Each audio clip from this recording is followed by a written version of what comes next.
Good morning everyone. আমি একটা জিনিস তোমাদেরকে দেখাতে চাই, অনেক সুন্দর একটি জিনিস। রোজ সকালে আমার জানলার মধ্যে কে আসেন দেখে যান একবার। এই সুন্দর পাখিটি রোজ সকালবেলা আমার এই জানলার মধ্যে আসবে এবং আমার অ্যালার্মের মতো কাজ করবে, ডাকবে এখানে। জানি না এই পাখিটির নাম কি, তবে এটি অনেক সুন্দর দেখতে, ছোট এবং অনেক সুন্দর।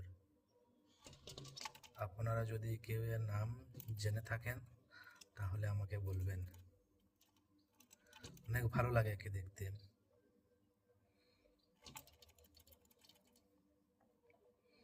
জানলার পাশে এসে এখানে খেলা করে।